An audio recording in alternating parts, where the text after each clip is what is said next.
அனைவருக்கும் வணக்கம்.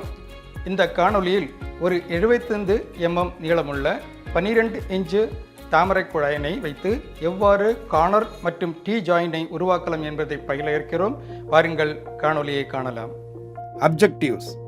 இந்த காணொளி முடியும் தருவாயில் நீங்கள் அறிந்து கொள்ளப் போவது: ஒரு கார்னரும் டீ ஜாயிண்டும் வைத்து அபிவிருத்தி செய்வது, வரைபடத்தை வைத்து அதற்குண்டான வேலைகளை தயார் செய்வது, பிரேஸ் கார்னர் மற்றும் டீ ஜாயிண்ட்ஸ், மேற்பரப்பு குறைபாடுகளை ஆய்வு செய்ய மற்றும் சுத்தம் செய்வது. இந்த செய்முறைக்கு தேவையான அனைத்து கருவிகளையும் உபகரணங்களையும் திரட்டி வைப்போம். அவை: bench vice, hacksaw frame, steel ruler, measuring steel tape, scraper, flat file, filler மெட்டீரியலுடன் braze torch, pipe cutter, emery sheet, flux. செய்முறைக்கு தேவையான பொருட்கள்: 12.5 m டயாமீட்டர் 30 cm நீளம் கொண்ட தாமிரத்தாலான டியூப்ஸ்.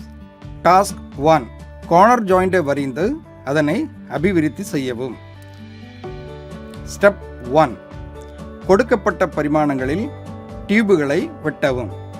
ஸ்டீல் ரூலரை கொண்டு வரைபடத்தில் கொடுத்திருப்பது போல 75 mm நீளத்தையும் 12 mm டயாமீட்டரையும் அளக்கவும். அளவு செய்த இடத்தில் பென்சில் வைத்து அடையாளம் செய்யவும். தாமரை டியூபை வெட்டும்போது அதனை பெஞ்ச் வைஸில் நேராக பாதுகாப்புடன் வைக்க வேண்டும். அந்த டியூபில் அடையாளம் செய்த இடத்தில் ஹேக்ஸா பிளேடை சரியாக வைக்கவும். சீரான அழுத்தம் கொடுத்து ஹேக்ஸா பிளேடை முன்னும் பின்னுமாக அறுக்கத் தொடங்கவும். தொடர்ந்து அறுக்கவும். அதிக பலம் கொடுக்க தேவையில்லை. அந்த டியூப் வெட்டி முடிக்கும் வரை சீராக தொடரவும். ஸ்டெப் 2: கார்னர் ஜாயிண்ட்கான வளர்ச்சியை வரையவும்.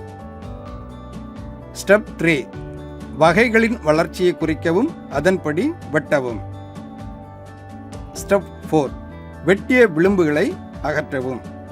ஸ்டெப் 5: குழாயின் மேற்பரப்பை சுத்தம் செய்யவும். வெட்டிய ஒரு எமரித்தாள் துண்டுகளின் ஒன்றை எடுத்து காப்பர் டியூபை சுற்றி வைக்கவும். குழாயை ஒரு கையில் உறுதியாக பிடிக்கவும். மற்றொரு கை கொண்டு எமரித்தாளை வைத்து உராய்க்கவும்.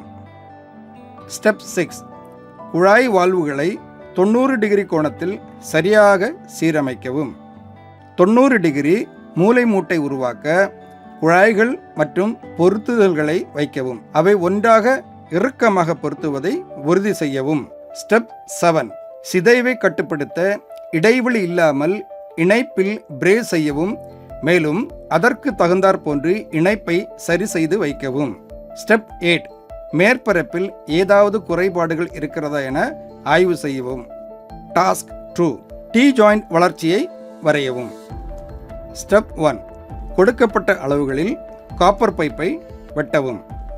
ஸ்டெப் 2: குறிக்கப்பட்ட அவுட்லைனில் வெட்டுவதன் மூலம் தாமிரத்தில் உள்ள கிளை குழாய்களை தயார் செய்யவும். குழாய் கட்டர் மூலம் வெட்டவும். குழாய் கட்டர் என்பது செம்பு குழாய்களை வெட்டுவதற்கு தயாரிக்கப்பட்ட ஒரு சிறப்பு கருவியாகும். இது சுத்தமாக வெட்டவும் மற்றும் ஹேக்ஸாவை விட எளிதாக பயன்படுத்தலாம். பைப் கட்டரின் பிளேடை குழாயின் நீங்கள் அடையாளம் செய்த இடத்தில் சரியாக வைக்கவும். பிளேட் சரியாக குழாயின் மேல் ஊன்றும் வரை கட்டரின் குமிழை பிடித்து திருக்கி இறுகும்படி செய்யவும்.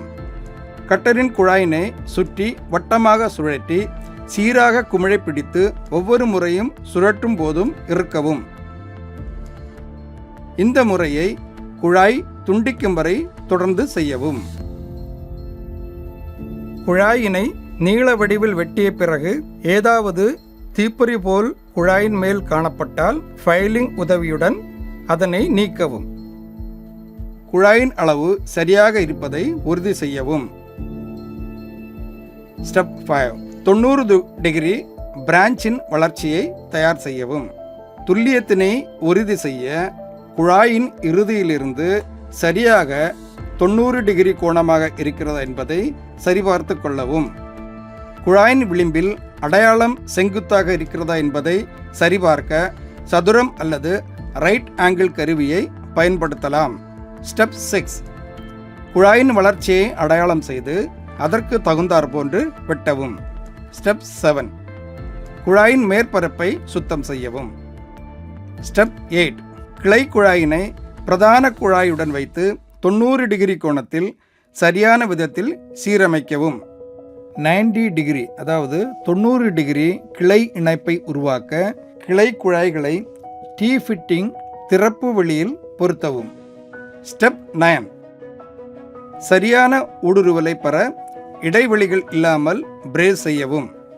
இணைப்பினை உருவாக்க தாமிர குழாயோ அல்லது ஃபில்லிங்கையோ சரியான நிலைக்கு வைக்கவும். ஒரு இடைவெளி இல்லாமல் இணைப்பு இறுக்கமாக இருப்பதை உறுதி செய்வதுடன் முடிந்தவரை ஃப்ளஷை செய்து மேற்பரப்பு இடையேயான இடைவெளியை குறைக்க வேண்டும். இணைப்பின் 2 பக்கங்களிலும் சூடாக்கி தீப்பிழம்பினை இணைப்பின் எல்லா பக்கங்களிலும் படும் வகையில் சுழற்ற வேண்டும். அப்போது சரியான வெப்பம் எல்லா பாகங்களையும் அடையும். ரோலிங் பொசிஷனில் காப்பர் டியூபில் 1/2 இன்ச்சு மேல் 75 எம் 19 என்ற கணக்கில் இருக்கும் டி ஜாயிண்டின் மேல் பிரேஸ் செய்யவும். குழாய் பிரேசிங் செய்யும் சமயம் ஒரு சிரமம் நேரிடலாம். அதாவது பிரேசிங் முடிந்த பிறகு சிதைவோ அல்லது குழாயின் சீரமைப்பிலோ வித்தியாசம் வரலாம். பிரேசிங்க்கு முன்பு கூறுகளை ப்ரீஹீட்டிங் செய்வதால் சூடேற்றப்பட்ட மற்றும் சூடாக்கப்படாத பகுதிகளுக்கு இடையிலான வெப்பநிலை வேறுபாட்டை குறைப்பதோடு சிதைவையும் குறைக்கலாம். கார்னர் பிரேசிங்கில் ஒரு சிரமம் நேரிட வேண்டி வரும். அதாவது சிதைவு ஏற்படும் போது அது கார்னர் ஆங்கிளை 90 டிகிரி இருந்து குறைவதற்கு வாய்ப்பு உள்ளது. திறன் வரிசை. காப்பர் டியூபின் மேலுள்ள டி இணைப்பை பிரேஸ் செய்யவும். அனைத்து குழாயினை வெல்டிங் செய்யும் போது நாம் நேரிடும் சிரமம் என்னவென்றால் வெல்டிங் முடித்த பிறகு டிஸ்டோர்ஷனா அல்லது தவறான சீரமைப்பும் ஆகும். டிஸ்டோர்ஷனை தடுக்க அல்லது குறைக்க மிகவும் அடிக்கடி பயன்படுத்தும் ஒரு முறை வெல்டிங் செய்யும் போது குழாய்களை இடுக்கிகளை கொண்டு நிலைநிறுத்த வேண்டும். பின் அகற்றும் போது குழாய்களை குளிர அனுமதிக்க வேண்டும். குழாய் வெல்டிங் என்பது மெல்லிய உலோகத் தகரத்தை வெல்டிங் செய்வது போன்று தவிர முக்கோணங்களில் இணைப்பை வெல்டிங் செய்வதாகும்.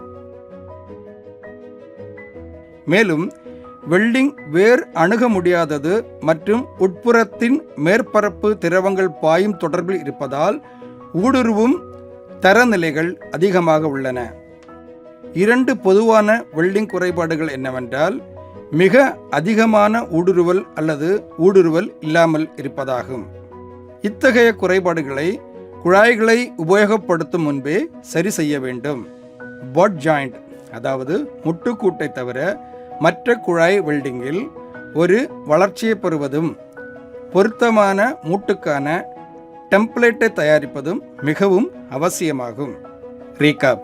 இந்த காணொளியில் வாயிலாக கார்னர் மற்றும் டி ஜாயிண்டை எப்படி வரையலாம் மற்றும் மேம்படுத்தலாம், வரைபடத்தின்படி வேலைகளை ஆயத்தம் செய்தல், கார்னர் மற்றும் டி ஜாயிண்டை பிரேஸ் செய்தல், மேற்பரப்பு குறைபாடுகளை சுத்தம் செய்தல் மற்றும் ஆய்வு செய்தல் குறித்து அறிந்து கொண்டோம். இந்த காணொளியை கண்டு கழித்தமைக்கு மிகுந்த நன்றியை தெரிவித்துக் கொள்கின்றோம். உங்கள் பயிற்றுவிப்பாளரின் உதவியுடன் இந்த பயிற்சியை மேற்கொள்ளும்படி பணிவன்புடன் வேண்டிக் கொள்கின்றோம். Happy learning.